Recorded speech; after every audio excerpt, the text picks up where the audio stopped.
Hello SSC 27 batch, তোমাদের সবাইকে স্বাগত। আজকে আমাদের নতুন টিউটোরিয়ালে তোমরা যে যেখান থেকে আজকে আমাদের এই ভিডিওটা দেখতেছো, তো আজকের এই ভিডিওতে আমরা আলোচনা করব যে তোমাদের জেনারেল ম্যাথের অনুশীলনী 13.2 এর গুণোত্তর ধারা।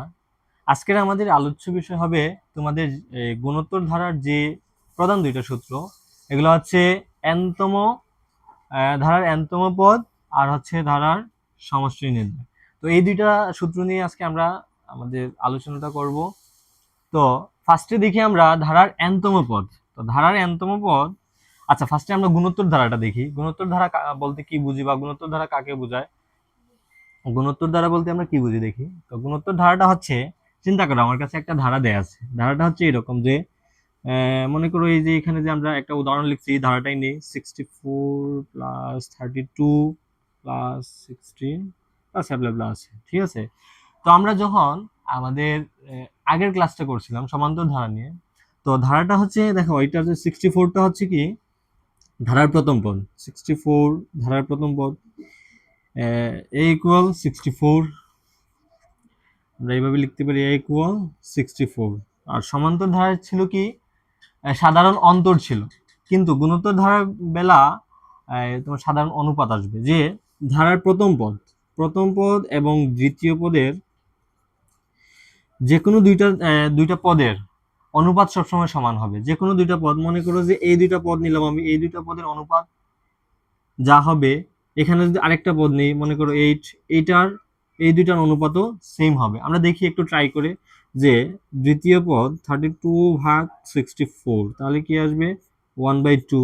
আবার এটাও যদি করি, দ্বিতীয় পদ প্রথম পদ ভাগ, তাহলে 8 16 1/2। তার মানে কি যে অনুপাত সমান হবে। সমান্তর ধারাতে কি ছিল? সমান্তর ধারাতে ছিল যে সাধারণ এই অন্তর সেম হবে, মানে D equal same, D equal same. আর এখানে কি হবে? আর ইকুয়াল, মানে অনুপাত, অনুপাত অনুপাত সমান হবে। অনুপাত কি হবে? অনুপাত সমান হবে। তাহলে আমরা বুঝতে পারলাম যে সমান্তর ধারা এবং গুণোত্তর ধারা। তো আসো এবার তোমাদের সূত্র এক্সপ্লেন করি, আমরা দেখি সূত্র কি বলছে। দেখো প্রথমে বলছে যে এন সংখ্যক পদ বা এনতম পদ নির্ণয়, এনতম পদ নির্ণয়। তো এনতম পদ ইকুয়াল কি লিখতে পারি, যে এ আর এন মাইনাস ওয়ান। তো এখানে এ হচ্ছে কি? এ হচ্ছে প্রথম পদ। এ হচ্ছে কি? এ হচ্ছে প্রথম পদ। আরটা হচ্ছে কি? আরটা হচ্ছে সাধারণ সাধারণ অনুপাত, অনুপাত। আর এই যে এন, এই এনটা হচ্ছে কি তোমাকে যা বলবে যে কততম পদ, কততম পদ।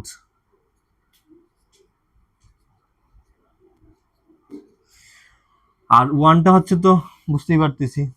তো চলো এই এই সূত্র দিয়ে আমরা একটা ম্যাথ করি, তাহলে বুঝতে পারবো। তো দেখো ফার্স্টে আমাদের উদাহরণে কি বলছে। আমাদের উদাহরণে একটা ধারা দেয়া আছে, অবশ্যই তোমরা দেখতে পারতেছো।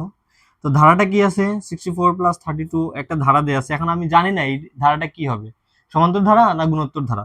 তো ধারা কিভাবে বের করবো? আমরা প্রথমে ধারাটার আনসারে যদি আসি, প্রথমে ধারার প্রথম পদ লিখবো। প্রথম পদ এ ইকুয়াল কত আছে? 64। তারপরে এখন আমাকে দেখতে হবে কি, যে এটা সাধারণ অনুপাত সমান না সাধারণ অন্তর সমান। তো ফার্স্টে আমরা কি করব, দেখলাম যে এখন তো আমরা জানি যে গুণোত্তর ধারা নিয়ে পড়তেছি, তো অবশ্যই ধারাটা গুণোত্তর ধারা হবে।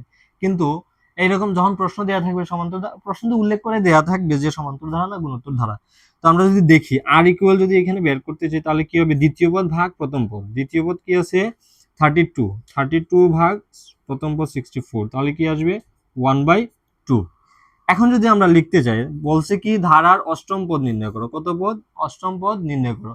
অষ্টম পদ মানে কি? এন ইকুয়াল কত পাবো এখানে? N equal 8। অষ্টম পদ যেহেতু বলছে, তাহলে আটতম পদের মান বের করার কথা বলছে। তাহলে আমরা যদি করি, তাহলে কি আসবে? যে আমরা জানি বা জানা আছে, আমরা জানি কি জানি, এই এনতম পদ, এনতম পদ ইকুয়াল এ আর এন মাইনাস ওয়ান। তাহলে এ এর মান কত আছে? 64 ইন্টু আর এর মান কত? 1/2, 1/2। আর এখানে কি আছে? এই এন এর মান হচ্ছে 8 মাইনাস ওয়ান। তাহলে এটা যদি আমরা একটু ক্যালকুলেশন করি তাহলে কি আসবে 64 ইন্টু 1/2 ও 7। তো এটা যদি ক্যালকুলেশন করি আমরা 64 1/2 যদি ক্যালকুলেশন করি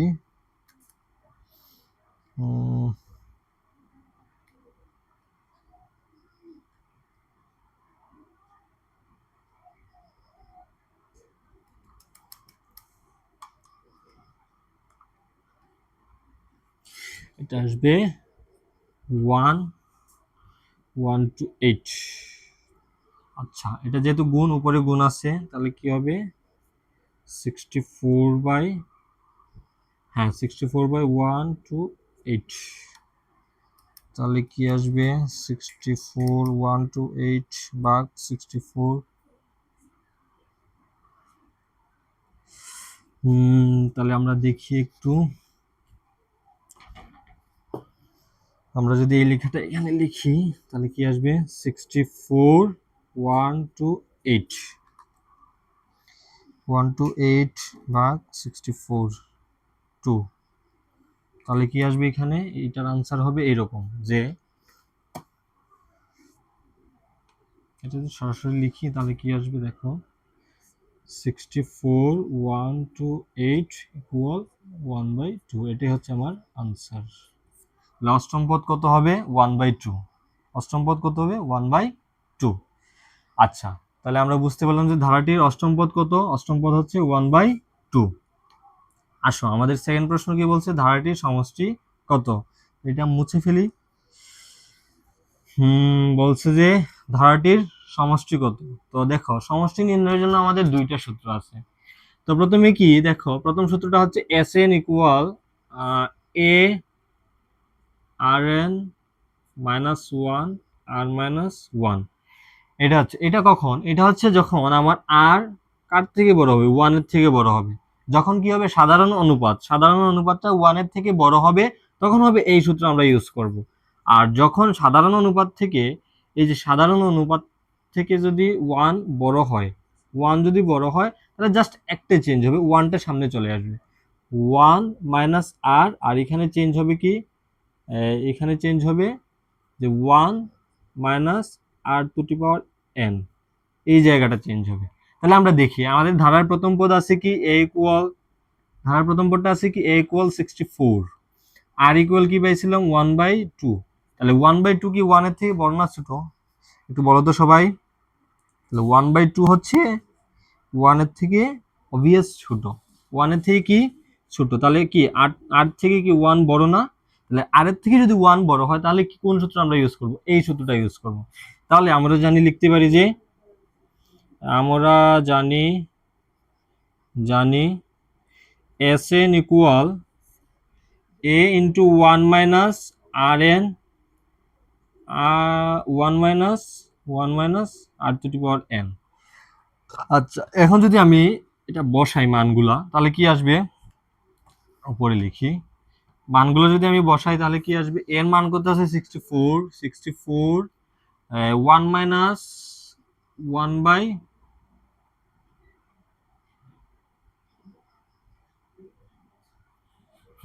ধারাটির অষ্টম পদের সমষ্টি নির্ণয় করো, অষ্টম পদ। তাহলে n ইকুয়াল কি পাবো এখানে, n ইকুয়াল 8।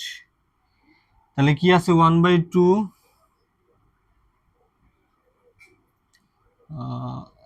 8, হ্যাঁ, আর এখানে কি আছে 1 মাইনাস 1/2। এখন এটা যদি ক্যালকুলেশন ভেঙে ভেঙে আমরা যদি ক্যালকুলেশন করি তাহলে কি আসবে দেখো 64 1 মাইনাস 1/8 মানে কত 1/2 8 যদি করি তাহলে কি আসবে 256। আর এখানে কি আছে, এখানে হবে 1 মাইনাস 1/2। এটা আমরা করতেছি, দেখো 64, তাহলে নিচে হবে কি 256 আর উপরে হবে কি 256 মাইনাস 1, হ্যাঁ এইটাই। আর উপরে কি হবে 2 মাইনাস 1 ডিভাইডেড বাই 2। আচ্ছা, যদি আমরা একটু এই পাশে ম্যাথটা করি, যেহেতু জায়গা হচ্ছে না, আমরা দেখি কোন পাশে করা যায়। এই পাশটা মুছে দিলাম। দেখো, তো আমাদের এখানে কি ছিল 64 যেভাবে ছিল 64 এইভাবেই রাখলাম। আর এখানে কি হবে, উপরে হবে 255, আর নিচে হবে 256, আর নিচে হবে কি 1/2। তাহলে কি হবে আমরা দেখি, এটা গুণ গুণ আছে অবশ্যই, তাহলে গুণটা কোথায় আছে, উপরে গুণ আছে। তাহলে উপরে যদি গুণ করি আমরা, করলে কি হবে দেখো, যে উপরে যদি আমরা গুণ করি কত আসবে দেখি, 255 ইন্টু 64, 1632056, সরি 256, আর 1/2। এখন দেখো কি হয়, উপরে যা আছে তাই, 1632056 ইন্টু 2/1 যা যে কোথায় সমস্যা নেই, 2/1 দিতেও পারি, না দিলেও চলে, সমস্যা নাই। তো আমরা যদি উপরেরটাকে গুণ করি, 2 × 2 কত আসবে, এই পাঁচটাতে লিখি আমরা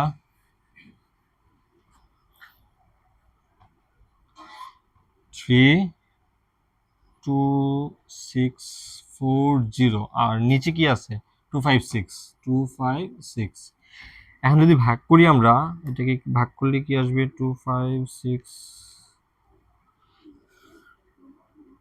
হ্যাঁ 127.5, এটাই হচ্ছে আমাদের সমষ্টি, এটাই হচ্ছে আমাদের আনসার।